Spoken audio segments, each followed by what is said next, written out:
Buen día, mi nombre es Janet Ruiz y ya vamos a entrar al módulo de pediatría. El primer tema es atención neonatal. Como primer subtema tenemos la reanimación neonatal. Aquí es importante saber que todos los niños se van a reanimar de forma igual y que todos requerirán una evaluación inicial. Muchos casos que requerirán RCP se pueden anticipar con la presencia de factores de riesgo maternos o complicaciones que haya padecido la mamá durante el embarazo. Pero el que no haya ningún factor de riesgo no exenta al bebé que pueda llegar a tener complicaciones. La medida más importante y eficaz es la adecuada ventilación de los pulmones del bebé. Si no hay una adecuada ventilación, va a ser debido a la contracción sostenida de arteriolas pulmonares, lo cual traduce en que no va a haber una adecuada oxigenación y esto más la falta prolongada de perfusión, pues lo va a provocar lo que es el daño. Desde que nace el bebé tenemos 30 segundos para poder valorar si va a ocupar o no reanimación. Si el bebé nació a término, si lloró y respiró y tiene buen tono, pues vamos a primero aspirar boca, luego nariz. Vamos a proporcionar estímulo, ya sea en las plantas de los pies, en el dorso, y vamos a pasarlo a la mamá, secándolo al mismo tiempo. Por el contrario, si el bebé nació flácido, si está cianótico, si no lloró ni respiró al nacer, o si no es de término, vamos a guiarnos con la frecuencia cardíaca. Si es menor a 100, vamos a iniciar la ventilación a presión positiva durante 30 segundos. Esto para mantener una frecuencia respiratoria óptima de 40 a 60 respiraciones por minuto. Hay que tener en cuenta la tablita que está en la tablita superior izquierda, que nos marca el índice de saturación. No esperemos que un bebé que estemos reanimando al minuto tenga una saturación de 95, por lo cual hay que tener en cuenta esta tablita.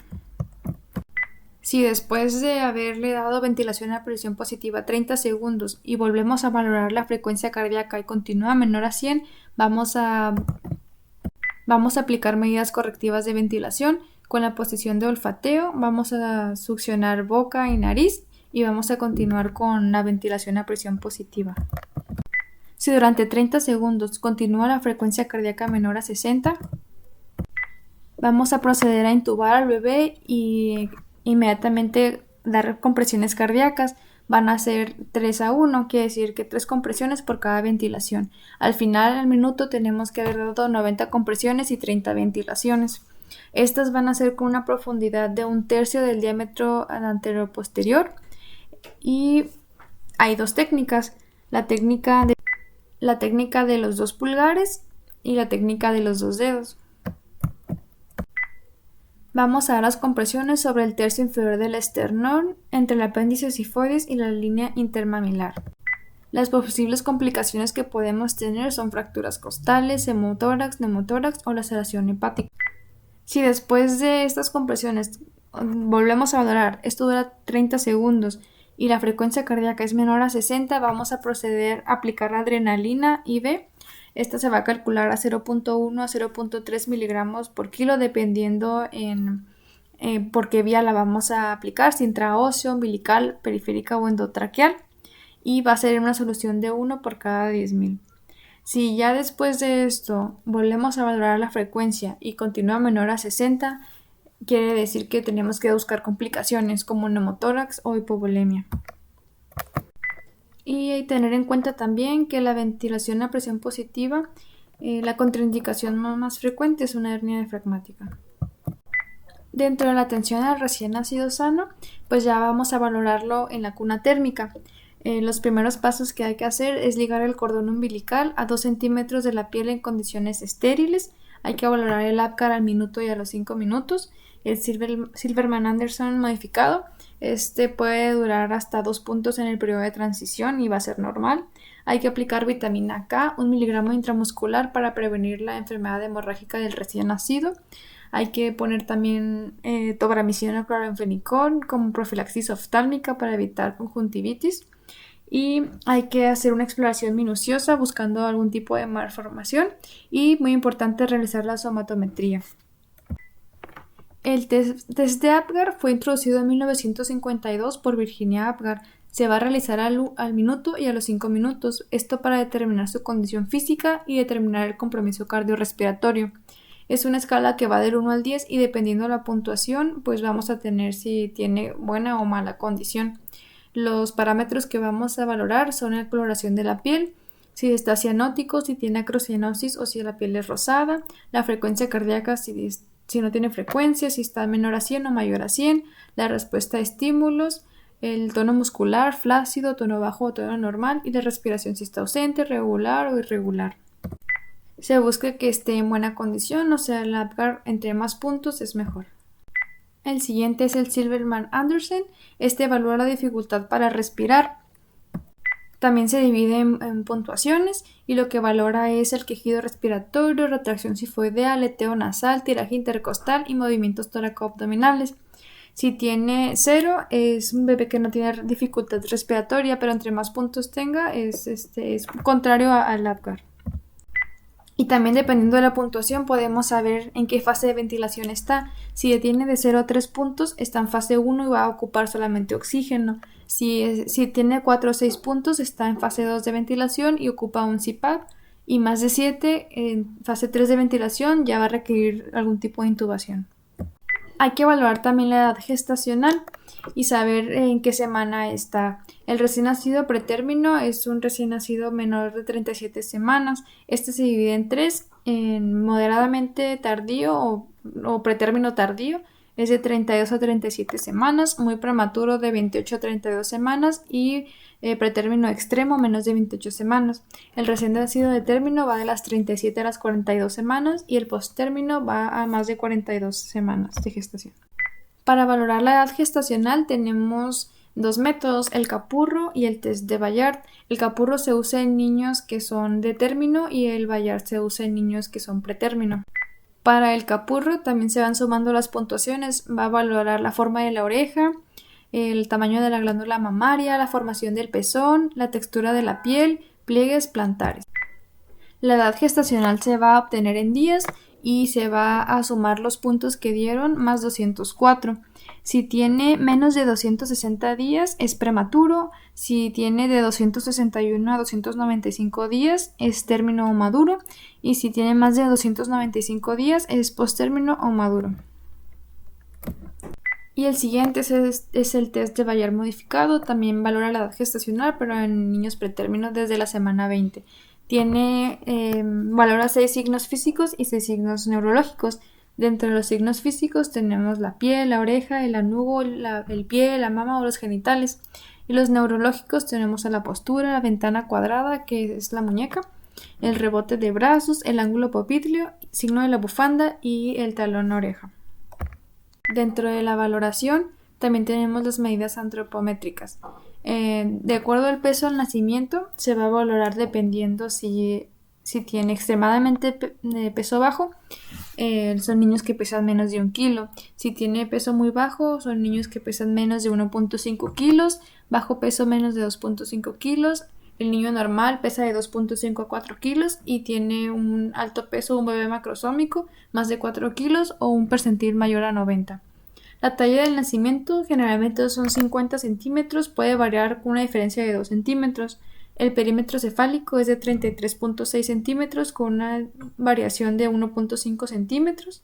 El perímetro torácico es de 31.1 centímetros con una variación de 2.5 y el perímetro abdominal de 28.1 centímetros con una variación de 3 centímetros. También se puede valorar el peso para la edad gestacional.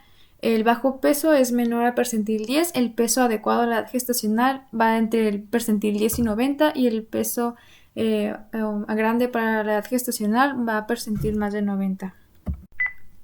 El siguiente paso es valorar la exploración física. La guía de práctica clínica y la norma oficial mexicana recomiendan que se realice dentro de las primeras 72 horas. Aquí se va a evaluar la piel, la temperatura es de 36.5 a 37.5 y ahorita vamos a ver las diferentes situaciones que podemos encontrar en piel. Tenemos que valorar la cabeza, si hay cefalomatoma o caput, esto dependiendo si respeta o no las suturas. Generalmente el caput no respeta las suturas, el cefalomatoma sí, y el cefalomatoma también pues va a requerir fototerapia si no se resuelve en los primeros días. Hay que valorar las fontanelas, las suturas, si no hay alguna malformación, si está simétrica, los reflejos pupilares, si las coanas son permeables, si presenta perlas de Epstein o de Bond, la implantación de las orejas, si está bajo, si está normal. En cuello hay que ver si no tiene un hematoma, si no tiene fracturas de la clavícula, quisto tirogloso, hidroma quístico. En tórax, ver que esté simétrico, la forma del tórax, si no tiene muchas mamas, respiración, la auscultación cardíaca, si no tiene algún soplo. En abdomen, la forma, la simetría, la palpación de órganos, si no hay adenomegalias, si no hay defectos en la pared como gastrosquisis o onfalocele. En columna, si no tiene espina bífida, alguno de sus 3 grados, si es la oculta, la meningocele o mielomeningocele. Si no hay luxación de la cadera, que ahorita lo vamos a ver. En extremidades también que estén pues bien formadas. En los genitales en niña pues que estén los labios, el clítoris, que no haya secreciones vaginales. En niños buscar si están los testículos descendidos, si tiene hipospadia, fimosis, hidrocele o algún tipo de hernia. Dentro de las alteraciones en piel podemos encontrar eritema tóxico del recién nacido. Este es el tipo más frecuente. Comienza al segundo o al tercer día y tiene una duración de 1 semana. Son pequeñas vesículas sobre una mácula eritematosa, como se muestra en la imagen. Afecta todo excepto las palmas y las plantas y va a ser por una acumulación excesiva de eosinófilos. Y esto lo podemos diagnosticar mediante un frotis de tinción de Gray.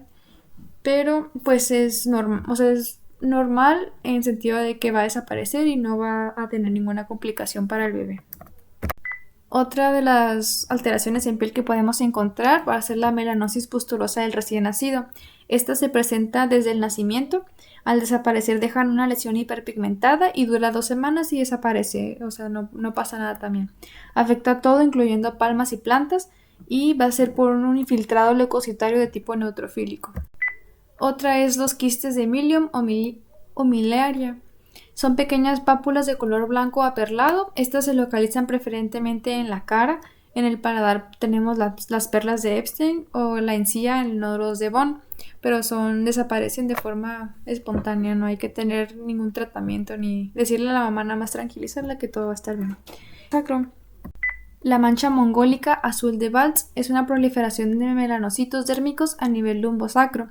Este se presenta desde el nacimiento y se reduce hasta desaparecer a los 4 años de edad. Tenemos también la mancha salmón, que son lesiones vasculares muy frecuentes. Estas se presentan desde el nacimiento y pueden estar en la nuca, en los párpados superiores o en la glabela. También desaparece como en 2 semanas. Y el hemangioma, que es más común en niños pretérminos. Aparece hacia el final del primer mes, crece hasta el año y medio de edad y son generalmente rojos brillantes y son lesiones sobreelevadas. Estos no van a querer tratamiento excepto que sean múltiples, que sean viscerales o que afecten la función de algún órgano. Se pueden dar betabloqueadores, pero se recomienda que nada más que se mantenga en vigilancia. Dentro de la exploración neurológica vamos a encontrar los reflejos primitivos. Esto es porque el sistema nervioso autónomo está más desarrollado que el central. El central es inmaduro con circunvoluciones poco desarrolladas. Entonces vamos a encontrar el reflejo de succión, que está presente a partir de las 34 semanas de gestación. El reflejo de búsqueda, el niño lo hace para alimentarse. El del moro, que es abducción y extensión de miembros seguida por flexión y apertura de las manos. La presión palmar con la flexión de los dedos al contacto con la palmoplanta. El Babinski, con estimulación de la planta del pie, extiende el primer dedo y el resto en forma de abanico. Estos reflejos al nacimiento pues son normales, pero tienen que ir desapareciendo dependiendo del desarrollo del bebé. También en cadera hay que verificar que no tenga displasia los bebés. Generalmente se da o podemos sospecharla cuando la presentación es franca de nalgas. Es más frecuente en niñas que en niños y aquí se va a afectar la articulación coxofemoral. Vamos a diagnosticarlo mediante las maniobras de Barlock o Ortenani. La maniobra de Barlock es una abducción de la cadera y presión posterior. Esta luxa la cadera, en contrario con la Ortolani, que es una abducción de la cadera y presión anterior con la reposición de la cadera. Y el diagnóstico, pues al nacimiento, pues va a ser clínico. pero en los primeros 4 meses se puede usar también el ultrasonido. Ya después se usa radiografía y se agregan otras maniobras como el de pistón o el signo de Galeazzi. El tratamiento, o sea, de 0 a 6 meses es la reducción cerrada con anestesia. Informes a los papás por escrito de la condición del bebé, de su peso, de su talla, de las condiciones en las que lo encontramos, de la exploración física. Se debe recomendar la alimentación al seno materno a libre demanda, no estar dando líquidos, no tés, nada de esas cosas. El baño diario va a ser con agua y jabón neutro. Se puede usar crema para bebé y la guía de práctica clínica también recomienda que se haga después de las 6 horas de haber nacido. Hay que decirle a la mamá y al papá que el cordón umbilical pues se tiene que lavar con agua y jabón neutro y hay que mantenerlo seco. Generalmente se desprende al 7.º día. Si prolonga esto, pues ya nos hablaría de una inmunodeficiencia. Las micciones van a ser en promedio 6-8 por día y si tiene más de 6 horas sin miccionar, podemos hablar de una deshidratación y hay que decirle que pues tiene que acudir a recibir un tipo de atención. Las evacuaciones va a depender si el bebé está alimentado con fórmula o con lactancia materna. Si es con leche de la mamá, generalmente son semilíquidas o de amarillo mostaza con grumos blancos. Y si son con fórmula, generalmente son café y verde pastosa. Cuando los alimentan con fórmula, generalmente evacúan de 1 a 2 veces al día. Contrario a la lactancia materna, que pueden tener más evacuaciones. Y hay que decirle también que es normal el pujo. El uso de chupón es un tema controversial. En algunos artículos menciona que puede prevenir la muerte súbita del lactante, entonces pues ya es como dependiendo. También la circuncisión es un tema controversial porque en algunos casos se puede recomendar hacerla en casos, por ejemplo, de que el bebé presente muchas infecciones de vías urinarias o fimosis, etc. Y la ictericia también es controversial porque se puede recomendar dar baños de sol, pero no se ha visto que sea algo que favorezca al bebé como recomendación y también depende mucho la zona donde pues se presente los baños de sol, porque por ejemplo aquí pues hay mucha neblina y eso, o sea, comparado con, no sé, en Sinaloa, mucho calor, pues se puede deshidratar también el bebé, entonces ahí depende la zona donde se encuentre. Y en hábitos de dormir hay que decirle que sea en posición supina, también para evitar la muerte súbita del lactante, el colchón que no sea demasiado blando y que no se cubra la cara, también para evitar asfixias. Y muy importante, la consulta tiene que ser al 5.º o 7.º día después del nacimiento de la primera consulta, a la semana y al día 28. Y por mi parte es todo. No sé si tengan preguntas, pueden comentar por WhatsApp.